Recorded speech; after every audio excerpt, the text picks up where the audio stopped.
আমি আইছিলাম গত শুক্রবার টের বাবা ছিল না লেগে না করছি থাক দরকার নেই দোকানটা নতুন একটা দোকান লইছা স্কুলের লগে পরে আবার মনে করেন চৌকিটা ভেঙে আছে চিন্তা করলাম পরে কই না খেয়ে থাকো ভালো টের দরকার লেগে মিনি কলিজা দেন 500 টাকার মাংস দেন 500 টাকা খালি হিসাব করে চললে মনে করেন দারদানা হওয়া লাগবে না কারো কাছে কথা হওয়া লাগবে না একদিন না খাইলে কিছুই না আর হিসাব ছাড়া চললে মনে করেন মানুষের কথা হওয়া লাগবো টেনশনও থাকবো দরকার কি একটু কম খাইলাম যে প্রতি শুক্রবার খাইতে হবে কোনো কথা আছে এর আগে প্রতি শুক্রবার খাইছি আবার প্রায় সময় খাই না হ্যাঁ 500 মিলে দেন 1000 দেন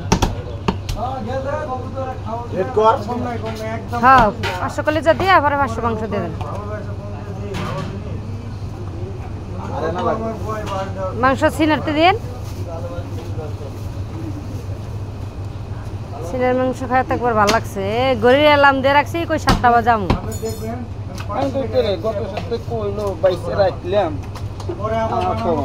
রাখছেন ঠিক আছে মানে আইনের কারণে ভাই কারণ দোকানটা নিছি মনে করেন 35,000 টাকা কিনছি টাকা না এমনি একটা এমনি এমনি 10,000 দিছি এই মাসে মনে করেন 20,000 দিব ওই আরো 5,000 থাকবো 20,000 টাকা আবার লোন লই আমি তো আবার লোন টোন করি নাই জায়গায় লোন লই আমার কটা টাকা মাল উড়াইছি বইনে আবার কিছু টাকা দিব ভাই এই ছোট দোকান দিয়ে আপনি বুঝেন না খাই পিছনে কিছু ঋণ টিন দেওয়া হইতেছে আবার মনে করেন বোন আছে বাসায় মা আছে তারপর টুকটাক আবি যাবি খরচ লাগে কম লাগে ভাড়া খাওয়া কিস্তি মাসে মনে করেন তাহলে 45-50,000 টাকার উপরে জায়গা 50,000 টাকা এই দোকানটা দিয়ে চলা মানে এমনি কি মনে করেন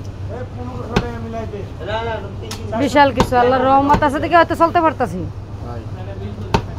এর লেগে যে বয়ে থাকবো ভবিষ্যৎ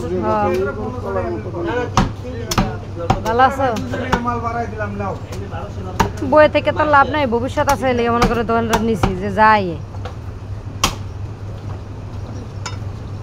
তো 1,000-1,500 টাকা সেল হইতে আছে 1,500-2,000 1,600 এরকম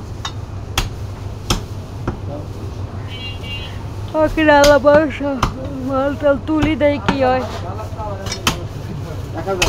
হ্যাঁ 1,000 খাইলে আবার একদিন তৃপ্তি মতন বোঝেন না কম নিয়ে লাভ কি